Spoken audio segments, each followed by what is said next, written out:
আপনি যদি অন্য মানুষ কিভাবে সুখী হতে পারে, তারা কিভাবে ভালোভাবে থাকতে পারে, এটা নিয়ে টেনশন করেন, আপনার হ্যাপিনেস নিয়ে এটার দায়িত্ব নিবে কে? কাউকে দান করেন, চ্যারিটি করেন, ডোনেশন করেন। এটা করার পরে যে কি সুখানুভূতি, অনুভূতি কি আর বোঝানো যায় না? ওটা অনুভব করতে হয়। এটা আপনি অনুভব করবেন, এবং যারা আপনারা এটা করেন নিশ্চয়ই অনুভব করেছেন। তো এটা যদি আমাদের মধ্যে থাকে, এটা আপনাকে হ্যাপি করবে। চিন্তা করেন, ইসলামের বিধানগুলো, ইসলামের বাতলে দেওয়া যে জীবন দর্শন কত সুন্দর।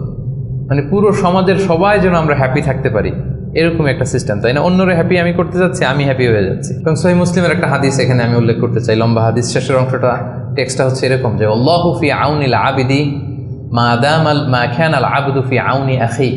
রাসূল সাল্লাল্লাহু আলাইহি ওয়াসাল্লাম বলেন, আল্লাহ তাআলা ততক্ষণ পর্যন্ত বান্দার সাহায্যে থাকে যতক্ষণ পর্যন্ত বান্দা তার ভাইয়ের সাহায্যে থাকে।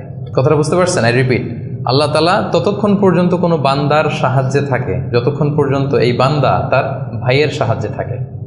তা আপনি আল্লাহর সাহায্য পাইতে হলে এটার কন্ডিশন কি বলেন তো দেখি? আপনার ভাইকে হেল্প করা, তাকে হেল্প করেন, তার একটু উপকার করেন, আল্লাহ তাআলার পক্ষ থেকে নুসরাত, সাহায্য এটা নেমে আসবে। সুবহানাল্লাহ।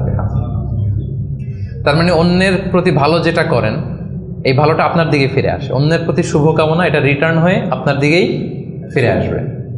So try to make others happy. অন্যকে সুখী করার চেষ্টা করা, এটা আপনাকে সুখী করবে।